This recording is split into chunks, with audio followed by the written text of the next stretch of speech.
Eh, Perkenankan mungkin saya akan mempersingkat waktu, kami akan langsung menyampaikan beberapa pokok.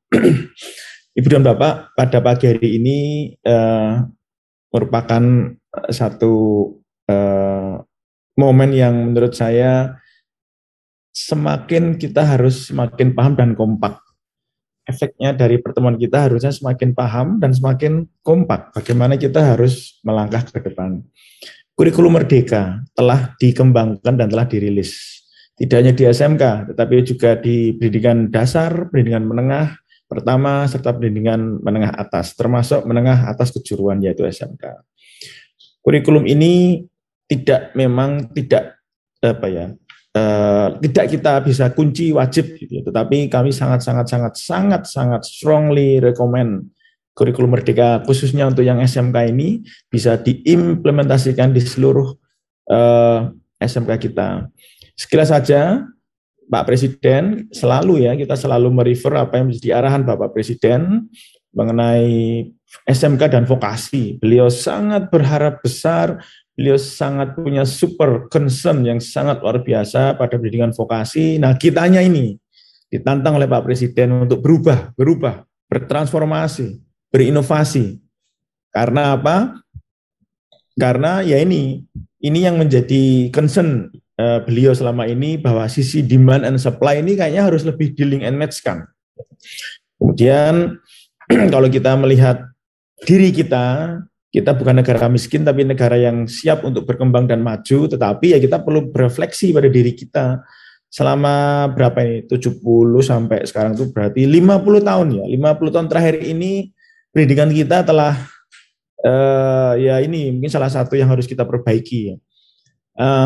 Produktivitas SDM kita malah turun dari 1,0 menjadi 0, sekian, padahal India dan Cina sudah jauh melejit, negara-negara Asia Tenggara lain juga sudah terus berkembang.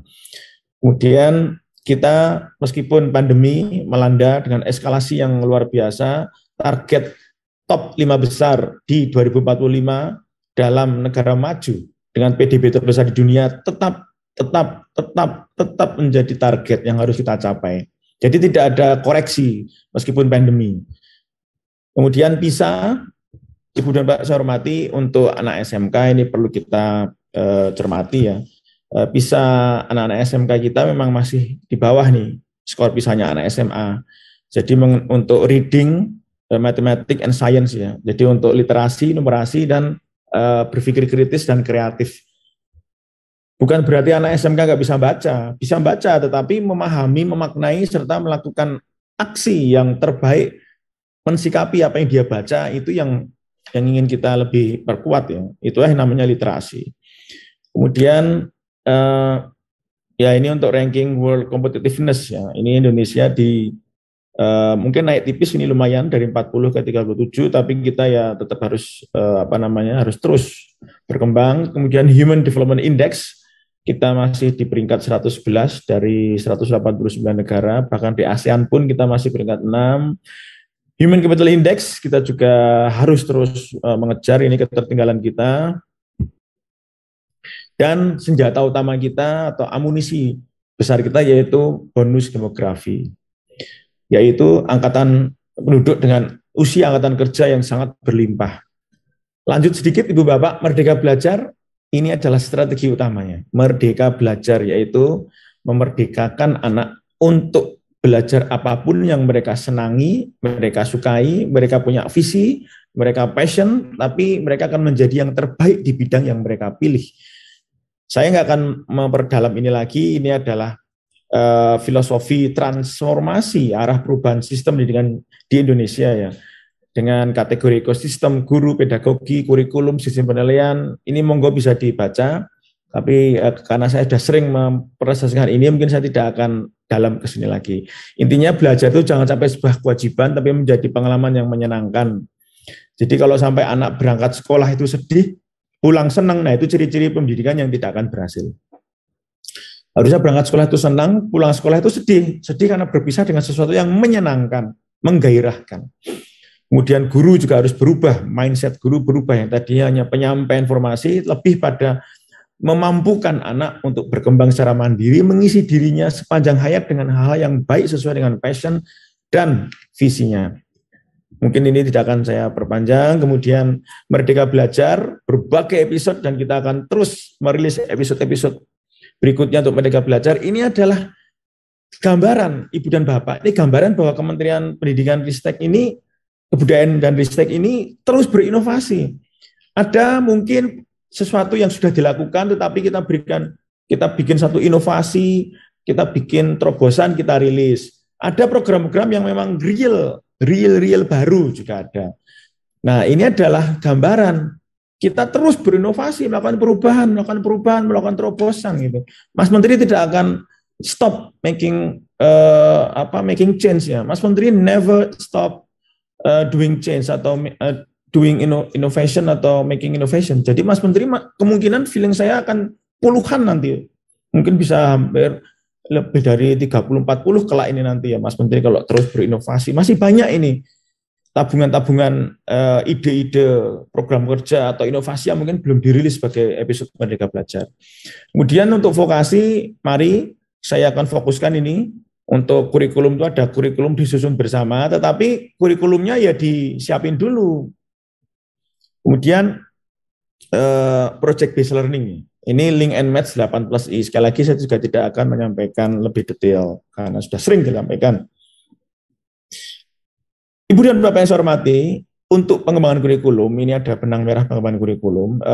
Saya yakin nanti presenter berikutnya, Mas Nino kalau mungkin berkenan keluar dari arena G20 atau mungkin nanti ada yang mewakili untuk menjelaskan lebih detail mengenai kurikulum. Jadi kurikulum ini, kurikulum prototipe atau kurikulum merdeka ini melanjutkan arah pengembangan kurikulum berikutnya. Jangan berpikir, oh ini menteri baru ganti kebijakan, oh ini menteri baru ganti kurikulum. Tidak juga. Kurikulum yang sebelumnya sudah kurikulum lama, 2013 sudah hampir 10 tahun ya. Dan kami juga mendengar dari 90% lebih kepala SMK itu mengeluhkan kurikulum yang terlalu kaku, kurikulum yang tidak bisa. Pak Wikan, kalau Pak Wikan itu menantang kami link and match, kami butuh kurikulum yang enggak kaku gitu. Jadi sudah berkali-kali kami mendengarkan itu dan akhirnya kurikulum prototipe atau kurikulum merdeka ini kita susun bersama dengan ratusan praktisi industri, ratusan ekspert industri. Jadi kami bikin kurikulum ini enggak bikin sendiri. Kami mengajak industri, kami melakukan apa yang nomor satu ini, kurikulum disusun bersama. Ya. Tapi yang kita susun ini adalah struktur kurikulumnya. Nanti kurikulum yang lebih detail, terserah guru-guru yang akan lebih tahu apa yang harus diisi. Karena kurikulum baru ini adalah kurikulum yang memerdekakan, kurikulum yang menyederhanakan, tidak terlalu banyak materi, tapi lebih fokus, lebih. Nah ini orientasinya itu holistik ya.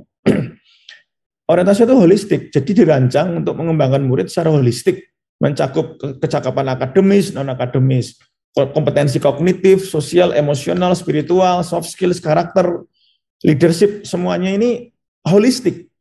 Jadi nggak cuma hard skills, nggak cuma diajari nukang. Di kurikulum ini tujuannya holistik. Ini melanjutkan sebenarnya arah pengembangan kurikulum sebelumnya. Di kurikulum 2013, tujuannya kan menciptakan SDM yang kompeten, unggul, terampil, berdaya saing, ya kita lanjutkan. Tapi caranya agak kita modifikasi dengan project based learning. Kemudian yang nomor 2, saya lanjut dulu, berbasis kompetensi ya, bukan konten yang mengunci, bukan konten yang kaku, bukan mengejar sekedar ketuntasan materi terus habis itu merasa sudah selesai gitu. Jadi memang ini kita merancang anak-anak itu harus kompeten. Kompetensi, jadi bukan sekedar konten materi tertentu yang ditarget, tetapi kompetensi real yang link and match dengan dunia kerja enggak terjadi. Yang ketiga, kontekstualisasi dan personalisasi. Konteks, ada konteksnya dan berbasis siswa, karena siswa itu kan tidak sama, jadi memang personalisasi. Jadi kurikulum itu dirancang sesuai konteks, budaya lokal, misi sekolah, lingkungan lokal, kondisi industri, atau di area di tempat SMK itu berada, atau mungkin ada rencana strategik Pemda untuk mengembangkan kawasan industri, kawasan pariwisata, atau mungkin kawasan ekonomi khusus, atau mungkin ada kebijakan target strategik di lokal. Jadi ini sesuai konteks dan tentunya sesuai dengan passion, itu kebutuhan murid ya, kebutuhan murid paling bawah itu sesuai passion serta sesuai dengan karakter siswa. Jadi kita nggak bisa maksa anak itu harus bisa semua, tapi ternyata nanggung semuanya. Nah, artinya kurikulum prototipe itu mendorong pembelajaran yang sesuai dengan kemampuan siswa, serta memberi ruang lebih luas pada pengembangan karakter dan kompetensi dasar. Nah, kurikulum prototipe ini memiliki beberapa karakteristik utama ya, kurikulum merdeka ini, yaitu pembelajaran berbasis proyek. Ya, ini yang kita dorong dengan ini kebetulan mungkin saya lompat ke sini dulu ya. Yang benar-benar kita sangat dorong, kebetulan kita sudah merilis, saya sudah merilis video di YouTube ya. Jadi ini project based learning, bukan project-projectan based learning. Kemudian video yang ini bedah kurikulum baru. Mohon ini bisa dilihat betul bagaimana mengartikan project based learning, pengembangan soft skills dan karakter.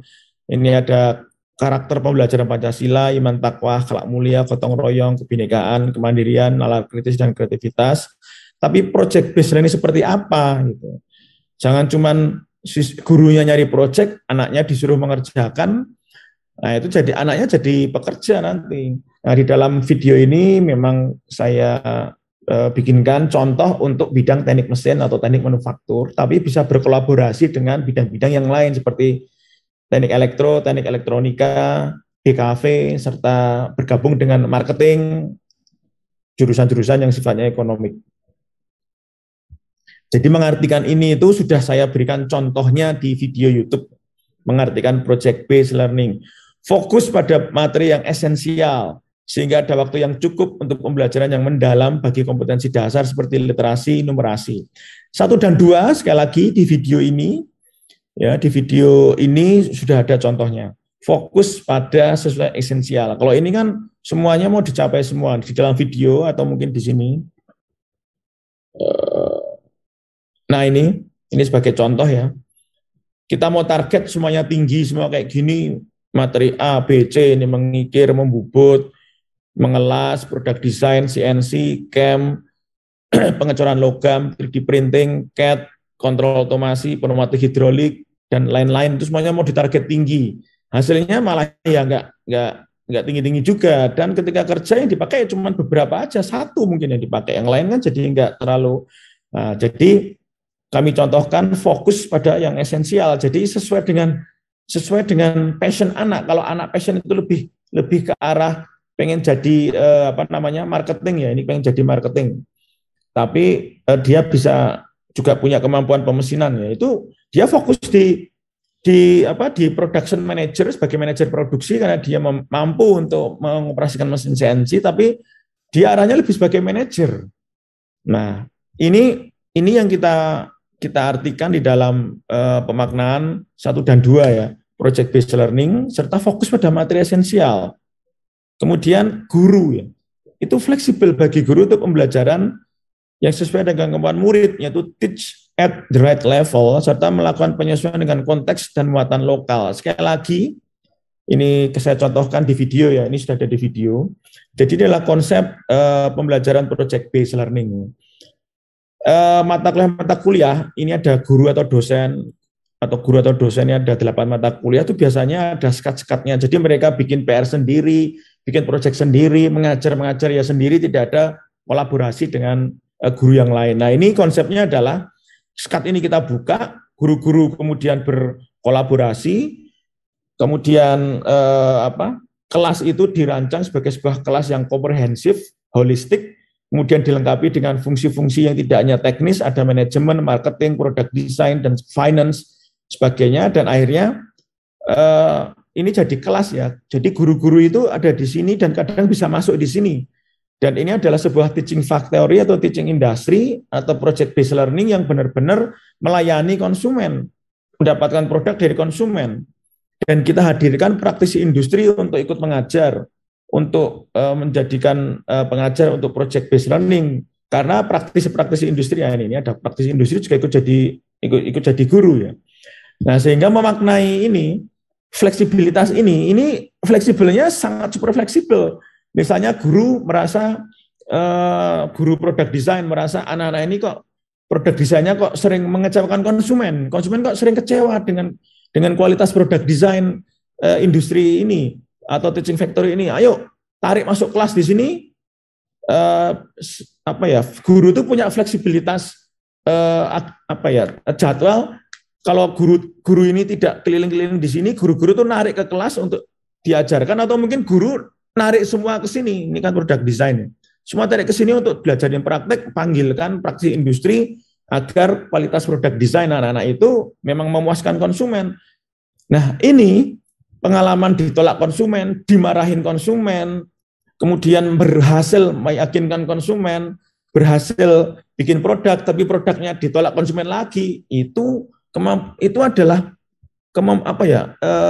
yang holistik tadi itu. Nah, ini holistik.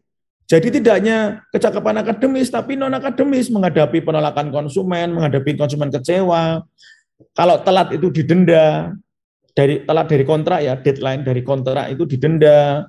Kemudian juga bagaimana mengontrol kompetensi sosial, emosional, dan terutama ini spiritual. Ini arena seperti ini tuh sangat memungkinkan sehingga wujudnya seperti ini, Bu dan Bapak. Ini contohnya di Polman ya, ini Mas Alam salah ngambil contoh ya, harusnya enggak. Ini kan contohnya ini saya juga contohkan di perguruan tinggi vokasi. Di perguruan tinggi vokasi juga kita contohkan seperti ini. Jadi sehari-hari itu ya kayak gini nih. Kuliah itu ya menerima proyek. Nah, tetapi ada tetapinya. Mungkin saya akan coba turun ke sini ya. Gini, ini adalah ide dan konsep perbaikan kurikulum SMK. Mapel teori akademik kayak matematika, bahasa Indonesia itu konteksnya dirubah menjadi vokasional. Oke. Kemudian ada project based learning, itu mapel baru. Dulunya tidak ada mapel project based learning ide kreatif dan kewirausahaan selama 3 semester, dulunya belum ada. Kemudian kita wajibkan magang atau prakrin minimal 1 semester, boleh lebih. Kemudian ada 2-3 mapel pilihan selama 3 semester. Misalnya anak teknik mesin pengen belajar digital marketing, anak elektronika pengen belajar, anak fashion pengen belajar teknologi multimedia, atau mungkin anak-anak SMK yang pengen kerja ke Jepang, nah itu ada mengambil mata pelajaran bahasa asing dan sebagainya selama 3 semester.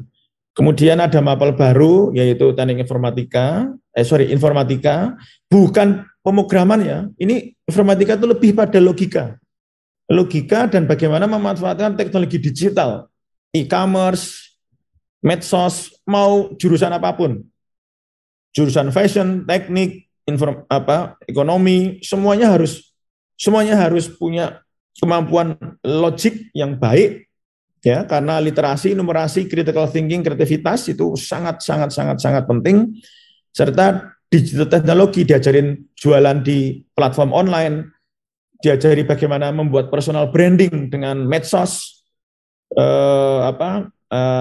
sosial media, kemudian diajarkan beberapa kemampuan mendasar ya untuk membuat konten yang positif, dan juga bagaimana memaknai hoax dan sebagainya. Ini ada mata pelajaran yang baru. Kemudian ada co-curricular wajib, ya ini adalah P5BK, ini maksudnya ini P5BK. Kemudian, nah untuk mata pelajaran kejuruan itu menggunakan yang ini tadi. Nah ini penggabungan antara mapel kejuruan dengan mapel project based learning, itu wujudnya kayak gini nih. Nah, kami mencoba mensimulasikan ya, misalnya ini project based learning. Bagaimana kita mensimulasikan dalam prakteknya? SMK itu kan 6 semester. Ada juga yang 8 semester, nanti ada juga 8 semester, tapi saya benar-benar sangat strong kita pakai konsep yang 6 semester, meskipun yang 8 semester yang sudah terlanjur SMK 4 tahun itu ya silahkanlah, kita juga punya format yang 4 tahun. Tapi saya lebih suka lebih prefer kita sebaiknya fokus ke yang 3 tahun. Nah, untuk yang 3 tahun itu kan 6 semester ya. 6 semester itu saya membuat formasi seperti ini. 2-3-1. 2-3-1. 2-3-1 itu maksudnya bagaimana? 2 semester awal itu diajarkan semuanya. A, B, C, D, E, sampai G, H, I, semua diajarkan. Ini di semester 1. Dan 2, maaf. Jadi 2 semester awal itu untuk menghabiskan materi dasar, dasar pengantar, teknis semuanya diajarkan, plus literasi numerasi, serta kreativitas, serta tumbuhkan passion. Anak itu dikirim ke industri selama ya mungkin 1 minggu, bukan magang, tapi untuk melihat. Jadi setelah diajarkan ngikirnya jangan diajarin selama 90 jam, kelamaan, cukup 3 jam saja di semester 1, biar ngerasain ngikir kayak apa.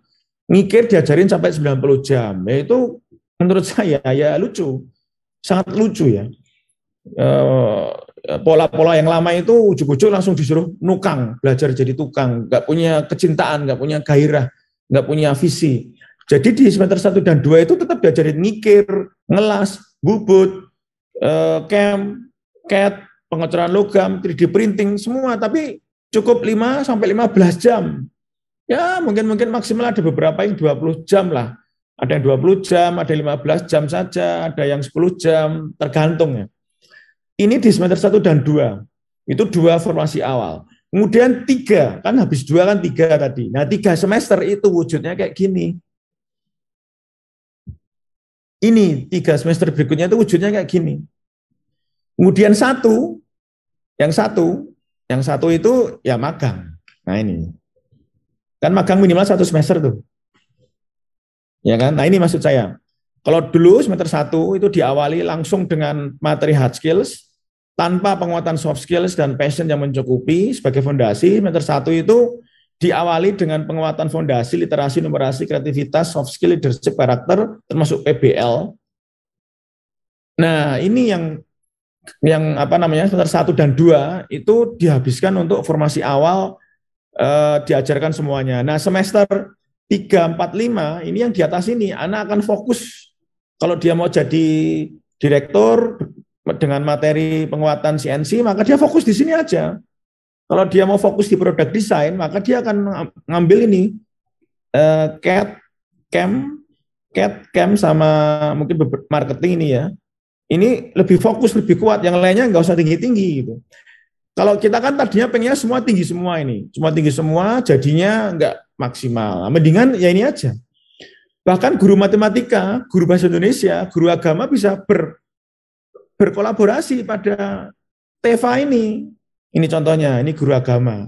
Guru agama juga bisa masuk ke dalam sini untuk melihat bagaimana akhlak, bagaimana integritas, kejujuran anak-anak atau komitmen anak-anak untuk mengerjakan tugas, kewajibannya, menghormati teman pekerjaannya atau teman-temannya, menghormati konsumen, bertindak tanduk sopan yang baik. Guru agama itu bisa, guru bahasa Indonesia ini contohnya. Nah ini guru bahasa Indonesia itu juga nanti bisa duduk mengamati anak-anak ini presentasi, bagaimana menggunakan bahasa Indonesia untuk presentasi di depan customer. Nah, ini ada konsumen datang ini. Jadi sekali lagi mengartikan ini misalnya mapel-mapel teori terlalu bersifat akademik, sekarang digeser mapel-mapel teori kontennya diarahkan menjadi vokasional. Itu ada wujudnya gitu.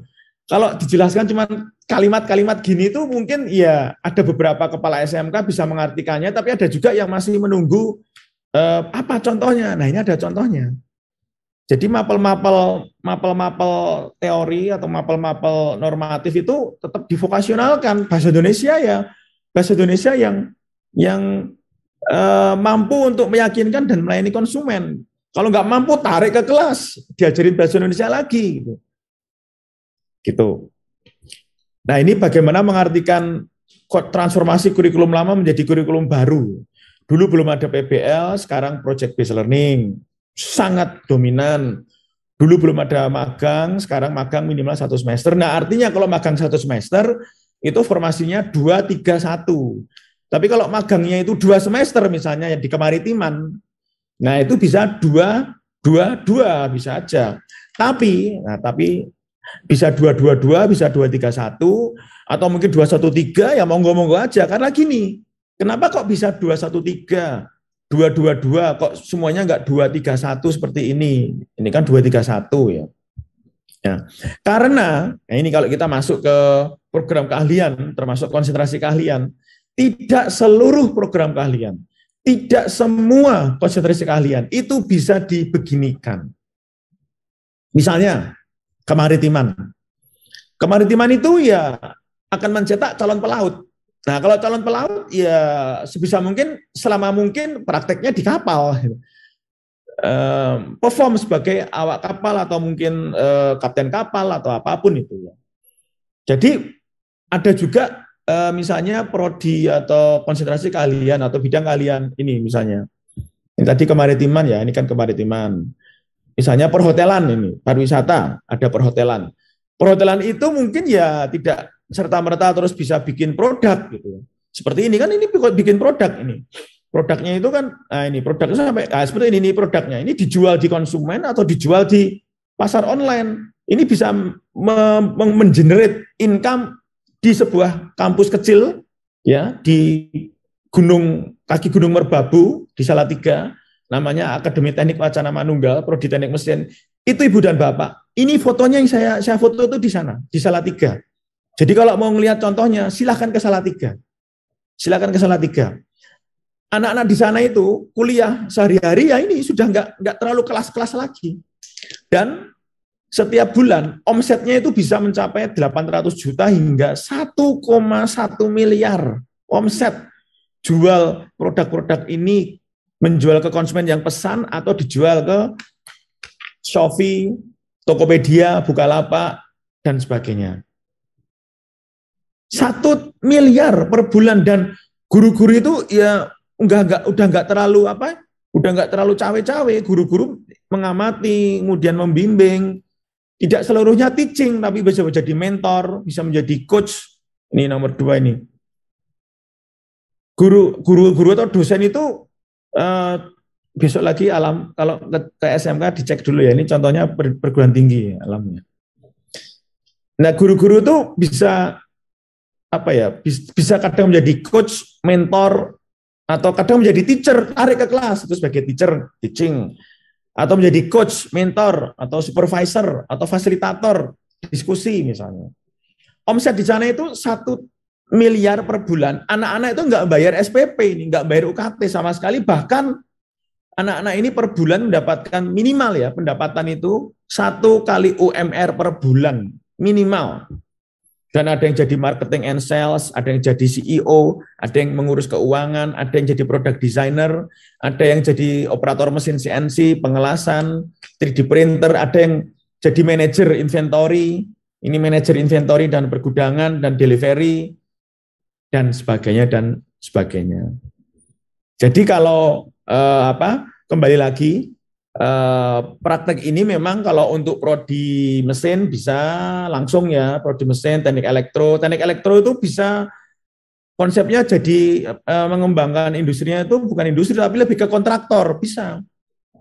Jadi bisa berupa industri, bisa berupa kontraktor, bisa berupa konsultan atau jasa, misalkan perhotelan. Jadi TEVA atau project based learning itu jangan semuanya kayak gini ya, tergantung konteks lokal kan. Ini tadi sudah kami sampaikan terus ini. Nih. Sesuai dengan Sesuai dengan mana tadi? Disesuaikan dengan ini dikontekstualisasi. Jadi konteksnya itu tidak semuanya industri. Kalau teknik mesin bisa industri. Industri fashion bisa. Industri apalagi? Agribisnis itu bisa dengan pola seperti ini juga, fashion, agribisnis. Kemudian RPL itu juga bisa. Jadi menerima pesanan software itu bisa. Banyak yang bisa seperti ini.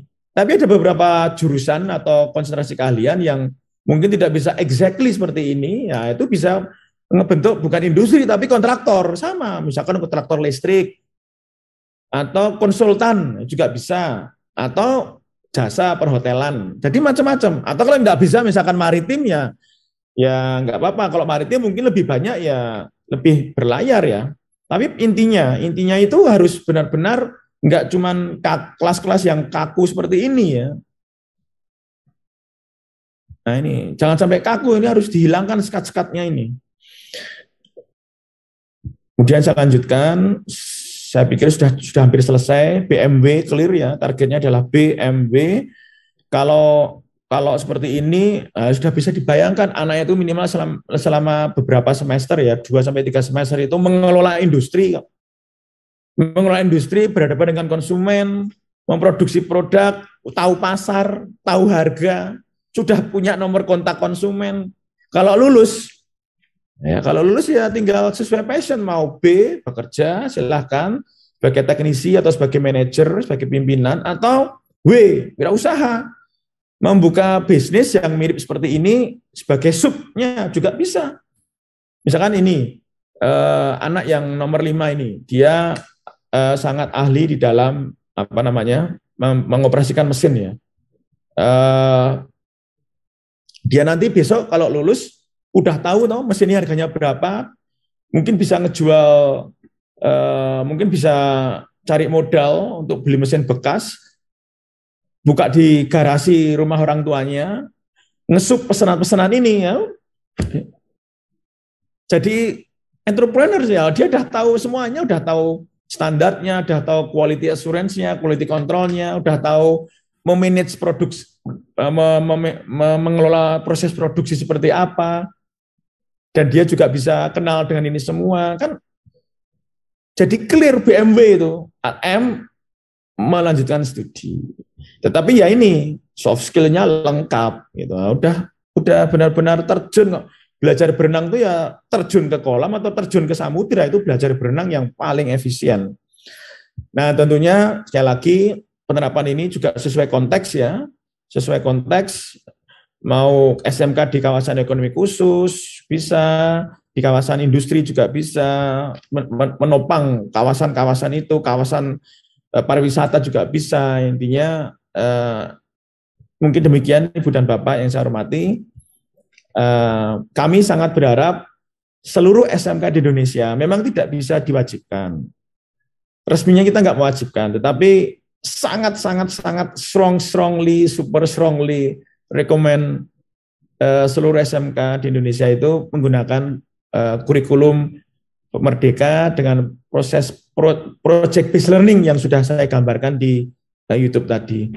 Insya Allah tentunya kita akan menghasilkan lulusan yang jauh lebih kompeten dan sesuai dengan passion, gairah, bakat serta minatnya. Demikian, terima kasih. Cantik nian istilah kasih, cukup sekian, terima kasih. Assalamualaikum warahmatullahi wabarakatuh.